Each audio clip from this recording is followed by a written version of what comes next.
Let's be honest, how much of your life is spent feeling one crisis away from falling apart? A bad meeting, a weird text, a piece of news, and suddenly your entire day is hijacked by anxiety. You're exhausted from playing defense against the chaos of the world, constantly worrying about things you have zero control over. What if you could stop being so fragile? What if you could build something inside of you, a fortress, that no external event could ever breach? This isn't a new age hack, it's a set of battle-tested 2,000-year-old secrets that turned slaves into legends and gave emperors the strength to rule. Stay with me, because we are about to unlock the 7 principles of Stoicism that will make you mentally unbreakable. We are living in an age of anxiety. Stress is the soundtrack to our lives. We're chasing happiness, but we feel more powerless than ever, overwhelmed by the economy, by what people think of us, by the constant unpredictable curveballs of life. We're told to control our destiny, but we feel controlled by everything else. But what if the entire game is rigged against us? What if the key to mental invincibility isn't about controlling the world outside, but about forging an unbreakable world within?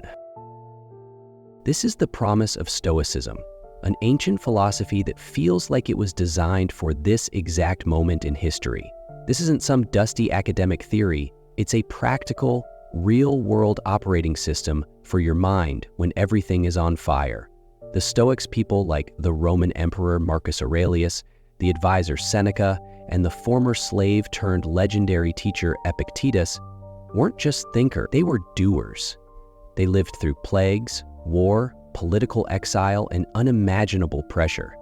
Their wisdom wasn't born in a quiet library, it was forged in the chaos of the real world. They understood that true strength doesn't come from a life free of problems.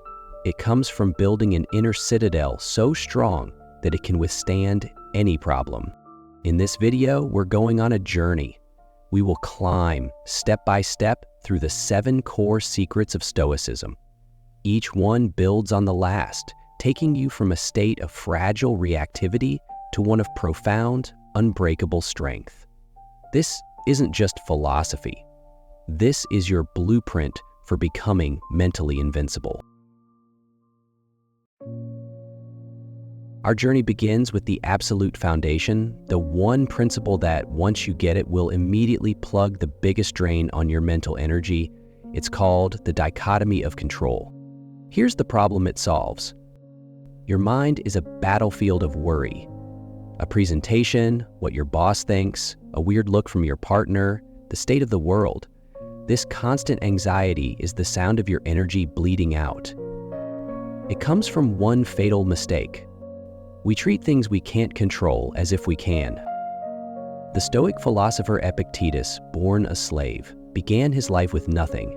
He learned early that the only way to survive, and eventually thrive, was to focus entirely on what was his to command.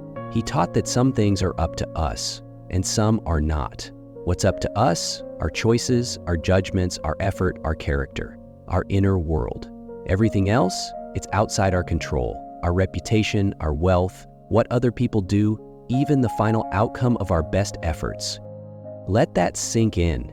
You can't actually control getting the promotion. You can only control preparing so well you become the obvious choice. You can't control if someone likes you. You can only control acting with kindness and integrity. You can't control the traffic jam, but you absolutely control whether you rage at the windshield or use that time to breathe. The modern world sells us a lie, the illusion of total control. The Stoics knew this was a direct path to misery. Your true power is not in bending the external world to your will. It's in mastering the one kingdom where you are the undisputed ruler, your own mind. As Epictetus said, there is only one way to happiness, and that is to cease worrying about things which are beyond the power of our will. Here's your first step on the path. Conduct a control audit. Grab a piece of paper, write down every single thing that is stressing you out. Now draw a line down the middle. Label one side in my control and the other outside my control. Ruthlessly sort every worry into its proper column. That presentation, your preparation is in your control. The audience's reaction is not. your partner being upset, your willingness to listen and communicate with compassion is in your control. Their emotional state is not. This simple act is like a light turning on in a dark room. You will be shocked at how much of your life you've spent pushing against a locked door. The first secret to an unbreakable mind is to consciously shift all of your focus and energy to the "in my control" column. This is where your power is. This is where the work begins. Once you've stopped wasting energy on what you can't control, the next step is to seize command of the one thing you can, your own judgment. Because here is the second great secret. Nothing outside of you has the power to hurt you. That sounds insane, right? Losing a job hurts, an insult stings. But the Stoics ask us to look closer. It is not the event that causes our suffering, but our judgment about it. As Epictetus said, people are not disturbed by things, but by the views they take of them. Imagine two people get laid off from the same job. The first person immediately labels it a catastrophe, a sign of their failure, and spirals into despair. The second person, while disappointed, labels it an unexpected change of direction and immediately starts thinking about new opportunities. The event is identical. The emotional reality is worlds apart. The difference isn't the job loss, it's the story they tell themselves about the job loss. This is the secret that stops our knee-jerk negative reactions from pouring gasoline on the fire of a bad situation. Marcus Aurelius, writing in his tent on the frozen battlefields of Germania, constantly coached himself on this. He wrote, "If you are pained by any external thing, it is not this thing that disturbs you, but your own judgment about it. And it is in your power to wipe out this judgment now." That is the sound of chains breaking. It means that between what happens and how you feel, there is a space. In that space is your power to choose your interpretation. Here's how you put that power into practice. Master cognitive reframing. The next time something goes wrong, catch that first, automatic negative thought. This is a disaster. Pause. And challenge that initial story. Ask yourself, 1. Is this judgment 100% true? Is this a disaster, or is it just inconvenient and difficult? 2. Is this judgment helpful? Does labeling it a catastrophe empower me to solve it, or does it paralyze me? 3. How can I describe this factually? Instead of, "I bombed that meeting," try, "The meeting did not go as I had planned." One is a judgment on your identity, the other is an observation of an outcome. 4. Where is the opportunity? This is the ultimate Stoic power move. That harsh feedback, it contains a blueprint for how to improve. That project that failed, it revealed a flaw in the system you can now fix. By putting a deliberate pause between event and reaction, you go from being a prisoner of your emotions to the architect of your responses. You are the one holding the pen. So, if our judgments shape our reality, what should we be aiming for? What North Star should guide those judgments? This leads us to the third, most challenging secret. The only thing that is truly good, the only thing that can never be taken from you, is virtue. This solves a critical problem. Our happiness is fragile because we tie it to things outside of our control. Money, reputation, health, relationships. The Stoics called these preferred indifference. They're nice to have, but if your happiness depends on them, you are building your house on sand. The Stoics offered a radical alternative. A truly good life, a life of what they called eudaimonia, deep human flourishing, depends only on the quality of your character. Why? Because your character is the one thing that is always 100% in your control. Virtue isn't a stuffy, old-fashioned word. For the Stoics, it was a practical code for excellence, broken into 4 parts. 1. Wisdom, the ability to see things clearly, as they are. 2. Justice, treating others with fairness and respect. 3. Courage, facing your challenges, not flinching from what's right. 4. Temperance, mastering your desires, not being a slave to them. This means that in any situation, no matter how dire, you have an opportunity to respond with excellence. If you get fired, you can respond with the courage to start over. If someone betrays you, you can respond with the justice of not seeking petty revenge. As Cicero said, the man who has virtue is in need of nothing whatever, for the purpose of living well. How liberating is that? Your well-being isn't a hostage to fortune. You generate it from the inside out. This is the core of mental invincibility. It's the belief that as long as you choose to act with character, you can never truly be defeated. Here is your actionable takeaway for building that character. Practice virtue-based reflection. At the end of each day, do what Seneca and Marcus Aurelius did. Open a journal and review your day through the lens of the 4 virtues. Ask yourself, where did I act with reason today? Where did emotion hijack me? Was I fair and kind in my dealings with others? What challenge did I face head-on? What did I shrink from? Was I in control of my impulses, or were they in control of me? This isn't about guilt, it's about awareness. It's a daily systems check for your character. By making virtue your goal, your definition of a good day changes from, what did I get, to how did I act? When your self-worth is tied to your character, you are building a foundation that no storm can ever wash away. You have your foundation, you have your North Star. Now it's time to start stress testing the system. This next secret sounds dark, but it is one of the most powerful tools for building gratitude and resilience. Practice imagining you've lost the things you value most. This is the Stoic emotional fire drill known as premeditation of evils. This exercise solves a fundamental human flaw. We take good things for granted. Our health, our loved ones, our job, they become background noise. It's only when we lose them that we realize how precious they were. This practice is designed to vaccinate you against that pain. Seneca, a vastly wealthy man, regularly rehearsed poverty and exile. Why? He saw it as a mental simulation. By contemplating worst-case scenarios in a calm, controlled way, you accomplish 2 things. First, you strip them of their power. You've already walked through the fire in your mind, so if it ever happens, the shock won't paralyze you. You've prepared. Second, and more importantly, it makes you violently grateful for what you have right now. When you spend 1 minute imagining life without your partner, you come back to the present and see them with fresh eyes. The things you took for granted transform into the vibrant, precious gifts they are. This isn't about being negative, it's about building an emotional immune system. Here's your actionable takeaway.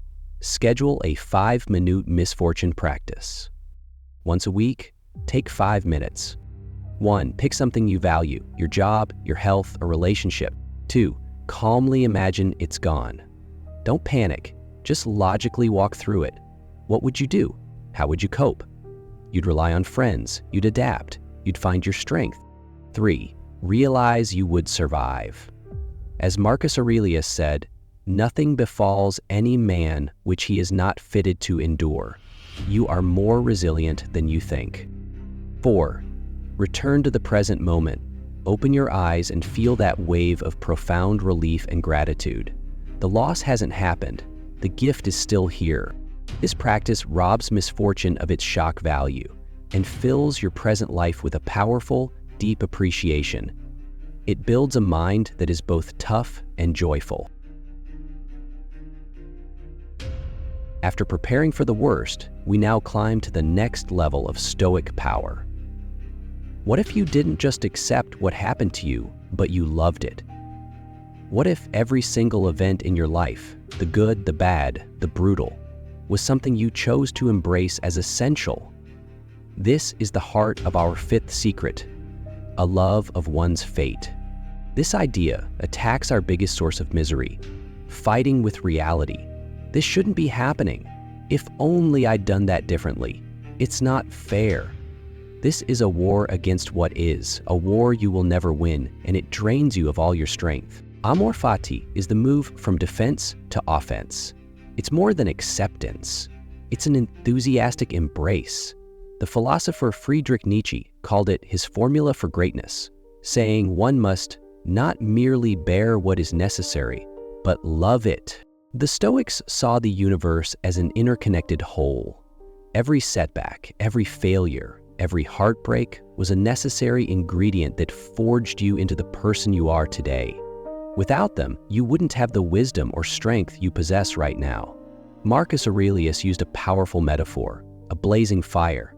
He said, "A great fire turns everything thrown into it, every obstacle, every piece of trash, into more flame and more brightness." For someone practicing Amor Fati, adversity is simply more fuel. They don't ask, "Why is this happening to me?" They ask, "How can I use this?" This mindset transforms you from a victim of fate into a creator. You can't choose what happens, but you can choose to see it as the perfect raw material for building your character. Here is your actionable takeaway. Adopt the "this is fuel" mantra. The next time you find yourself fighting reality, pause.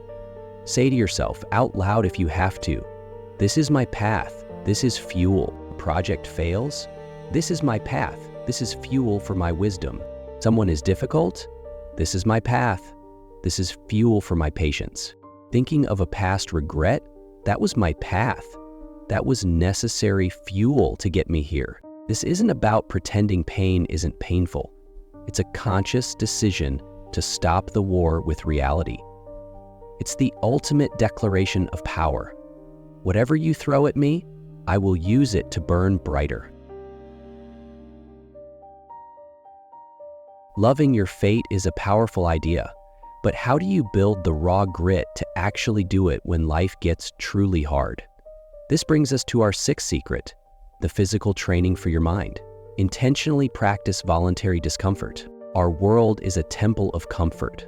We've eliminated almost every minor hardship, but the Stoics knew that this constant comfort makes us fragile.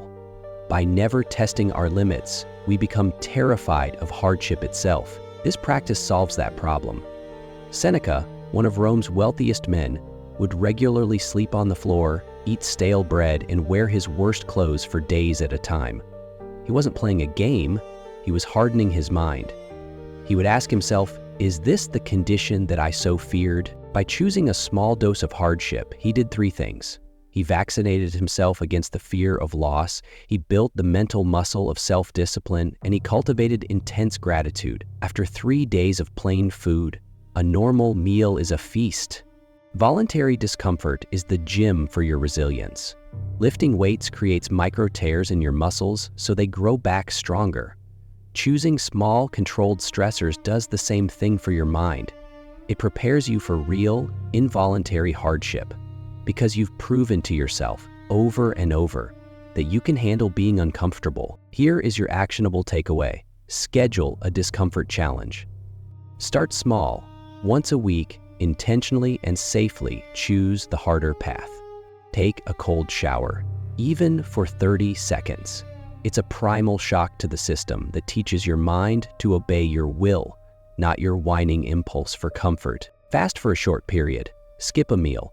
Learn that you are not a slave to every pang of hunger. Leave your phone at home for an hour. Endure the boredom. When you do this, you are not just taking a cold shower. You are training yourself to master that weak, complaining voice in your head. You are systematically dismantling your fear of hardship and building profound confidence in your own resilience. This brings us to the final, most profound secret, the one that gives all the others purpose and urgency. It is the practice of Memento Mori. Remember, you must die. Our culture treats death as a taboo. The Stoics saw it as the ultimate tool for living a good life. Why? Because it solves the biggest problem of all. We waste our lives. As Seneca wrote, it is not that we have a short time to live, but that we waste a lot of it. We get lost in trivial arguments, pointless distractions, and fear of what others think, all because we act like we have forever. Memento Mori is the ultimate wake-up call. It's not about being morbid. It's about creating urgency. Marcus Aurelius told himself, "You could leave life right now. Let that determine what you do and say and think." Imagine the clarity that gives you, the the petty grudges, the anxieties, the fear of taking a risk. They all evaporate when held against the truth of your mortality. It forces you to ask, am I spending my finite time on what truly matters? This final secret is the catalyst for all the others. Remembering you will die gives you the courage to live by your virtues, the perspective to love your fate, and the motivation to focus only on what you can control. Here is your actionable takeaway. Create a mortality reminder. You need to make this idea a recurring part of your life. 1. Use a physical cue. Place an object on your desk, a coin, a stone, an hourglass. When you see it, let it be a trigger to ask, am I using my time well? 2. Set a daily alarm. Create a reminder on your phone that simply says, Memento Mori. Let it be a daily jolt out of autopilot. 3. Practice a last day reflection. Once a week, ask yourself, if this were my last day, what nonsense would I drop immediately? Who would I call? What would I do? By welcoming the awareness of death into your life, you paradoxically learn how to truly live. You stop wasting your precious, finite energy on what doesn't matter and start investing it in what does: your character, your relationships, and your impact on the world. This is the final secret to an unbreakable spirit. These 7 secrets are not just ideas to be known, but a ladder to be climbed. This is a training program for your mind. If you are ready to stop feeling fragile and start building your inner fortress, then subscribe and hit the notification bell. We explore practical philosophy for modern life every single week. But this journey is not meant to be taken alone. We build strength together. So in the comments below, tell us which of these 7 secrets hit you the hardest, and what is the one small action you will take this week to begin your training? Is it a control audit, a cold shower, a Memento Mori reminder? Commit to it below. Your journey is an inspiration. We have climbed the 7 steps of Stoic resilience, from the clarity of the dichotomy of control to the power of our judgments. We've set our compass with virtue, stress-tested our minds with negative visualization, and learned to find fuel in our fate with Amor, Fati. We've built grit through voluntary discomfort and found urgency with Memento Mori. This is a lifelong practice, not a quick fix. Being a Stoic doesn't mean you are emotionless. It means you are no longer a slave to your emotions. It is the art of maintaining your inner peace and strength, regardless of the chaos on the outside. It's the wisdom to know what is yours to control and what is not, and the incredible freedom that comes from that knowledge. The path to becoming mentally unbreakable is not about finding an easier life, it's about becoming strong enough to handle any life. As Marcus Aurelius said, the art of living is more like wrestling than dancing. You have to be ready for whatever comes at you. These 7 secrets are your training. Start with 1, practice it, make it a habit, and you will find that you are not the victim of your circumstances, but the master of your own mind. You have everything you need right now to face what comes next with calm, with courage, and with an unbreakable spirit.